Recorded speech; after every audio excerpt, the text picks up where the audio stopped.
کربلا کے میدان میں ہمارے نبی کی اولاد کو ذبح کر دیا گیا۔ کوفیوں نے کفن تک نہیں دیا، نیزوں پہ سر چڑھا دیا گیا۔ ہوا کو غیرت آئی اور اس نے مٹی کو اڑایا اور مٹی کا کفن پہنا دیا گیا۔ اس ویڈیو کو سٹارٹ ٹو اینڈ تک سنیے گا اور شیئر لازمی کیجیے گا۔ یہ کربلا کا واقعہ ہے۔ ہمارے نبی کا گھرانہ سب سے اونچا گھرانہ صلی اللہ علیہ وسلم، 72 لوگ تھے اور ان کے سامنے تھی 5000 کی فوج۔ جان بچانے کے لیے کلمہ کفر جائز تھا، لیکن ایک وقت وہ ہوتا ہے جان دینا جان بچانے سے زیادہ امپورٹنٹ ہو جاتا ہے۔ تو مولا حسین علیہ السلام اجمعین نے کہا کہ آج رات کی مہلت دے دو، اور سامنے جو لشکر تھا انہوں نے سمجھا شاید کل یہ صلح کریں گے، کیونکہ جمعرات کا وقت تھا۔ تو شام ہوئی، عصر ہوئی، تو خیمے کے باہر بیٹھے تھے امام حسین علیہ السلام اور آپ کو نیند آ گئی۔ تو آنکھ کھلی آپ کی تو آپ ہنسنے لگ گئے، اور حضرت زینب نے ان سے پوچھا کہ بھائی یہ ہنسنے کا وقت ہے؟ تو کہنے لگے بہن اللہ کے نبی خواب میں آئے ہیں اور انہوں نے کہا ہے بیٹا میں تمہیں لینے آ رہا ہوں۔ آپ سوچئے کہ جن کو لینے کے لیے خود نبی کریم صلی اللہ علیہ وسلم آئے، کیا پروٹوکول ہوگا وہ کہ ہمارے نبی کریم صلی اللہ علیہ وسلم استقبال کر رہے ہیں حسین علیہ السلام کا فرشتوں کے ساتھ۔ تو آپ نے حسین علیہ السلام نے سب ساتھیوں کو اکٹھا کیا اور انہوں نے سب کو کہا دیکھیے ان سب کو میری جان چاہیے، آپ سب کی جان نہیں چاہیے۔ رات کے وقت آپ سب لوگ چھپ کے نکل جاؤ۔ تو انہوں نے کہا میں تمہیں اجازت دیتا ہوں کہ تم اپنی جان بچاؤ اور رات کے اندھیرے میں یہاں سے چلے جاؤ، میں اکیلا اللہ کے یہاں حاضر ہوتا ہوں۔ اور سب نے کہا ہمارا جینا بھی آل رسول کے ساتھ ہے اور مرنا بھی۔ سعید بن عبداللہ ایک نوجوان تھے، کھڑے ہو کے کہنے لگے اے حسین میری ایک جان ہے، اگر میرے پاس 100 جانیں بھی ہوتی تو میں آپ کے لیے قربان کر دیتا۔ وہ جمعرات سب نے جاگ کے عبادت میں گزاری، نفلی نماز پڑھی، اللہ کی عبادت کی۔ صبح آپ نے اپنے لشکر کو ترتیب دیا، 72 میں سے 30 پیدل تھے اور 42 گھوڑ سوار تھے 42، اور ان کے سامنے تھا 5000 کا لشکر۔ آپ نے رائٹ سائیڈ کا جھنڈا دیا زہیر کو اور لیفٹ سائیڈ کا جھنڈا دیا حبیب کو، اور درمیان کا جو جھنڈا دیا آپ نے وہ دیا اپنے بھائی عباس کو، عباس علمدار۔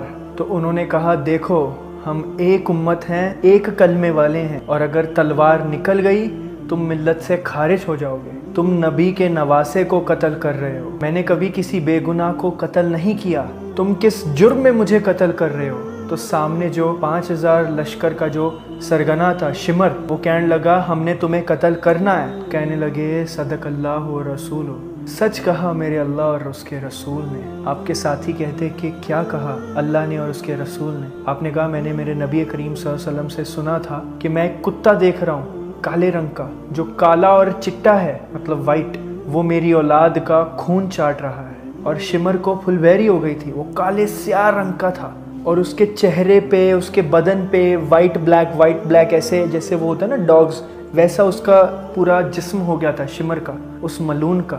تو آپ نے کہا یہ وہ کتا ہے جو ہمارا خون پیے گا۔ تو شمر پھر سے کہنے لگا ہم تمہیں قتل کریں گے۔ آپ ہنسنے لگ گئے کہ بے وقوف تو ہمیں موت سے ڈرا رہا ہے۔ تو ایک ایک کر کے سامنے آئے، تو ایک ایک کر کے جو بھی کوفی آئے قتل ہو جائے۔